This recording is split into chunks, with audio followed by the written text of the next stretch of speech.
이상돈입니다. 네, 우선 후보자님 지명되신 걸 축하드리고요. 역대 노동장관 중에서 후보자가 생각하시기에 참 굉장히 큰 족적을 남겼다 생각하시는 분 누구 계시나요? 그동안 우리 고용노동부 장관님들 나름대로 많이 노력은 하셨는데 네. 정부 부처에서 가장 힘없는 부처다 보고 산업의 논리에 밀려서 역할을 다 못하셨다고 생각해서 지금 언뜻 생각은 잘 안 납니다. 네. 송구스럽습니다. 네, 그러면 뭐 혹시 뭐 한 1980년대 이후에 그 미국의 노동장관 중에서 좀 크게 좀 학문적으로 또 정책적으로 큰 족적을 남긴 사람 뭐 별안간 기억 안 나시겠죠?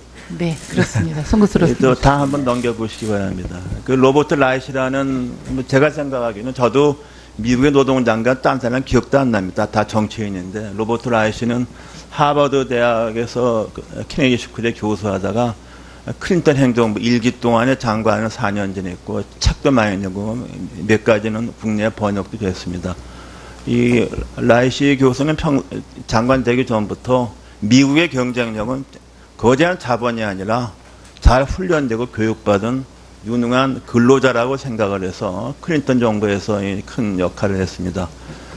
이 라이시 교수, 지금 이제 장관 끝나고 지금은 UC 버클리 교수로 있는데 아마 미국 노동장관 중에서는 가장 큰 좀 족적을 남겼던 학자 출신 장관이라고 할 수 있습니다. 제가 지금 이 라이시 교수가 상당히 요새 우리 문재인 정부 정책과도 관련이 깊어서 말씀드립니다. 현재 우리나라는 내년부터 최저임금이 7,530원 이렇게 되게 돼 있고 문재인 정부의 목표는 뭐 10,000원 아닙니까요? 네, 아마 2, 3년 내에 10,000원 될 것 같습니다. 10,000원을 달러로 바꾸면은 대충 한 8달러 되겠죠?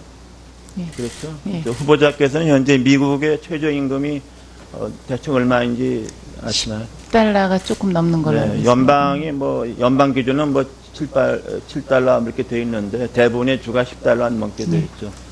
우리나라의 그 최저임금 1시간당 10,000원 같은 슬로건이 있다면 미국에는 뭐 1시간당 얼마 정도가 좀 일종의 좀 우리나라 10,000원 같은 그런 위치에 있다고 보겠습니다.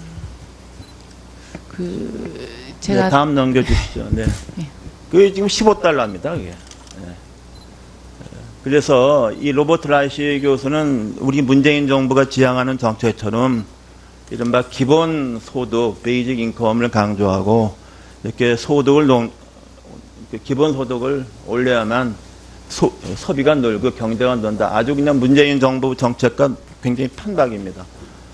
그런데 그래서 이렇게 최저임금이 15달러가 돼야 한다고 이렇게 주장을 했고 현재 또 후보자께서 혹시 미국은 또 연방이 있고 주가 있고 시가 있지 않습니까? 가장 높은 최저임금이 어느 도시인지 혹시 죄송합니다. 파악해보지 못했습니다. 네, 그건 뭐 요새 우리나라 국내 언론도 났지만은 뭐 워싱턴주하고 매사추세츠주가 높고 시애틀이 이제 15달러를 달성했고 뉴욕시가 내년에 이제 15달러 합니다.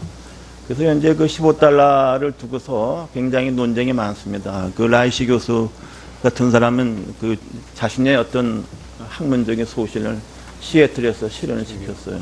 다음 넘겨보시죠. 근데 15달러 넘긴 후에 뭐 우리나라 교포들도 지금 난리예요. 자영업하는 사람도 많지 않습니까?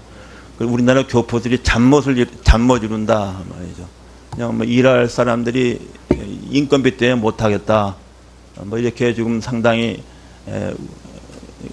논쟁이 돼 있고 그것이 우리나라 교포 신문에도 나와 있고 국내 신문에도 좀 언급이 됐습니다.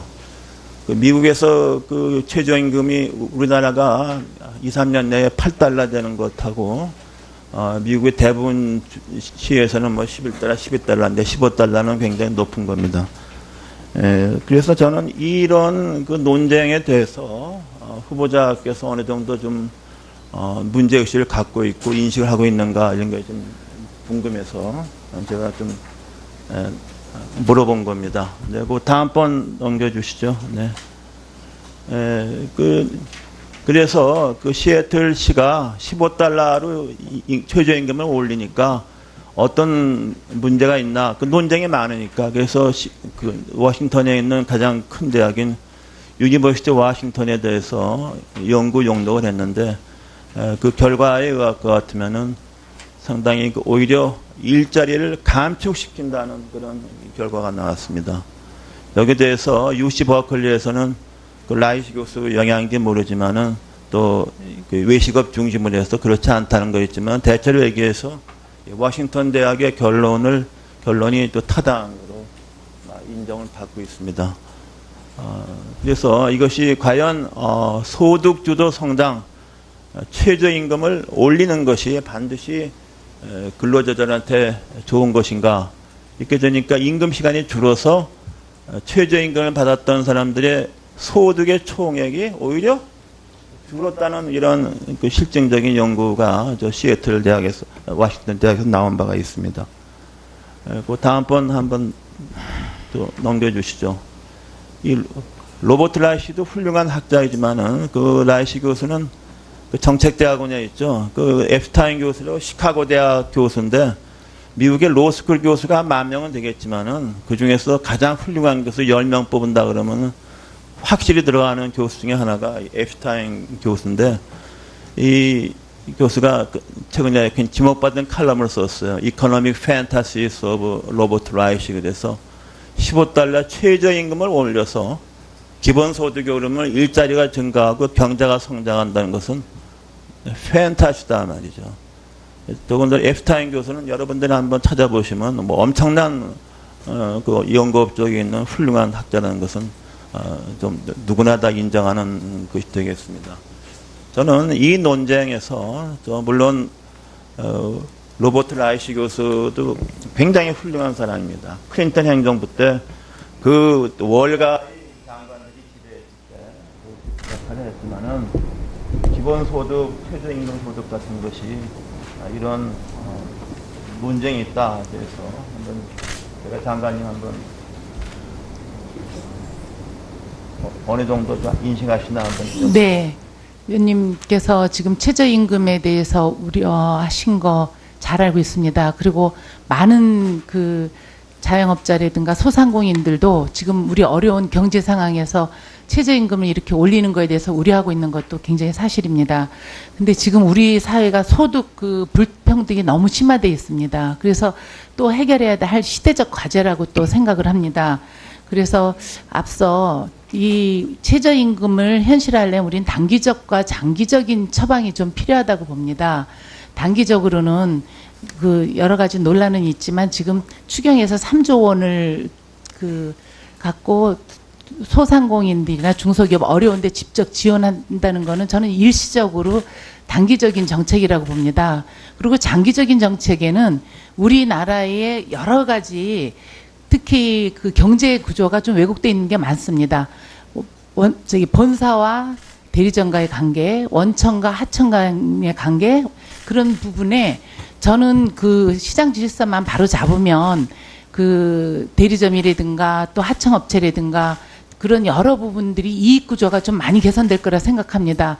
그리고 원청이 하청에다가 일감 몰아주기 같은 거, 아니, 일감 가격 후려치기라고 하는 게 좀 용어지만 그런 그 경제 질서만 바로 잡으면 그 우리 자영업자들이나 소상공인들이 이익 구조가 좀 다 좋아지지 않겠나 이런 부분을 생각하고 있습니다. 장기적으로 그 정부 부처하고 협의를 해서 지금 공정거래위원회에서도 이 불공정 행위에 대한 걸 조사하는 걸로 알고 있습니다. 우려하시는 거 위원님께서 충분히 제가 파악을 해서 좀 잘 대처하도록 그렇게 하겠습니다. 예, 감사합니다. 네, 이상돈 위원님 수고하셨습니다. 저도 이상돈 위원님이 지적하신 최저임금 우리가 만원 시대를 지금 이야기하고 있습니다만은 그것이 가져오는 정책적인 여러 결과들에 대해서 우리가 좀 더 이렇게 신중하고 또 보완 대책을 철저히 세워 나가야 된다고 봅니다. 최저임금을 우리가 인상하는 것은 올바른 방향이지만 거기에 따르는 많은 그 문제들이 아직 확인되지 않고 있고 실제로 여러 가지 또 어려움이 예상되기 때문에 저는 그 문제에 대해서 저는 뭐 국회, 정부 우리 모두가 머리를 맞대고 좀 연착륙할 수 있도록 해야 된다고 봅니다. 저희가 그 최저임금 10,000원 시대를 열겠다 했지만 정말 또 많은 문제점이 나타나면 그걸 좀 이렇게 시간을 더 두고 할 수도 있다고 봅니다. 그래서 그걸 너무 그렇게 저희가 그냥 어떤 목표를 향해서 나가는 이것만이 중요한 건 아니다 이렇게 생각하고요. 또 많은 분들이 이 최저임금 인상에 대해서 또 동의하지만 또 많은 우려가 있다는 거 이걸 우리가 충분히 알고 함께 좀 연구해 나갔으면 합니다. 예, 위원장님 말씀 공감하고 네. 그렇게 하도록 하겠습니다.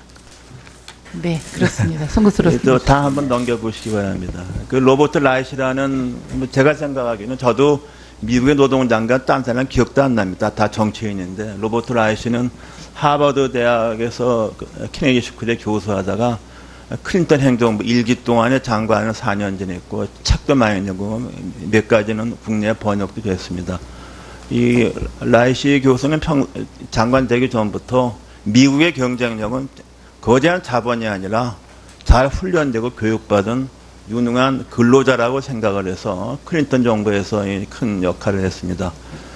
이 라이시 교수, 지금 이제 장관 끝나고 지금은 UC 버클리 교수로 있는데 아마 미국 노동장관 중에서는 가장 큰 좀 족적을 남겼던 학자 출신 장관이라고 할 수 있습니다. 제가 지금 이 라이시 교수가 상당히 요새 우리 문재인 정부 정책과도 관련이 깊어서 말씀드립니다. 현재 우리나라는 내년부터 최저임금이 7,530원 이렇게 되게 돼 있고 문재인 정부의 목표는 10,000원 아닙니까요? 네, 아마 2, 3년 내에 그렇습니다. 10,000원 될 것 같습니다. 10,000원을 달러로 바꾸면은 대충 한 $8 되겠죠? 예. 그렇죠? 예. 후보자께서는 현재 미국의 최저임금이 대충 얼마인지 아시나요? 달러가 조금 넘는 걸로 알고 네, 있습니다. 연방이 연방 기준은 $7 이렇게 돼 있는데 대부분의 주가 $10 안 넘게 돼 있죠. 우리나라의 그 최저임금 1시간당 10,000원 같은 슬로건이 있다면 미국에는 1시간당 얼마 정도가 좀 일종의 좀 우리나라 10,000원 같은 그런 위치에 있다고 보겠습니다. 제가 네, 다음 넘겨주시죠. 네. 예. 그게 지금 $15입니다. 그게. 네. 그래서 이 로버트 라이시 교수는 우리 문재인 정부가 지향하는 정책처럼 이른바 기본 소득, 베이직 인컴을 강조하고 이렇게 기본 소득을 올려야만 소비가 늘고 경제가 는다. 아주 그냥 문재인 정부 정책과 굉장히 판박입니다. 그런데 그래서 이렇게 최저임금이 $15가 돼야 한다고 이렇게 주장을 했고 현재 이상돈입니다. 네, 우선 후보자님 지명되신 걸 축하드리고요. 역대 노동장관 중에서 후보자가 생각하시기에 참 굉장히 큰 족적을 남겼다 생각하시는 분 누구 계시나요? 그동안 우리 고용노동부 장관님들 나름대로 많이 노력은 하셨는데 네. 정부 부처에서 가장 힘없는 부처다 보고 산업의 논리에 밀려서 역할을 다 못하셨다고 생각해서 지금 언뜻 생각은 잘 안 납니다. 네. 송구스럽습니다. 네, 그러면 혹시 한 1980년대 이후에 그 미국의 노동장관 중에서 좀 크게 좀 학문적으로 또 정책적으로 큰 족적을 남긴 사람 별안간 기억 안 나시겠죠? 또 후보자께서 혹시 미국은 또 연방이 있고 주가 있고 시가 있지 않습니까? 가장 높은 최저임금이 어느 도시인지 혹시 죄송합니다. 파악해보지 못했습니다. 네, 그건 요새 우리나라 국내 언론도 났지만은 워싱턴주하고 매사추세츠주가 높고 시애틀이 이제 $15를 달성해서 되고 뉴욕시가 내년에 이제 $15 합니다. 그래서 현재 그 $15를 두고서 굉장히 논쟁이 많습니다. 그 라이시 교수 같은 사람은 그 자신의 어떤 학문적인 소신을 시애틀에서 실현을 시켰어요. 다음 넘겨보시죠. 근데 $15 넘긴 후에 우리나라 교포들도 지금 난리예요. 자영업하는 사람도 많지 않습니까?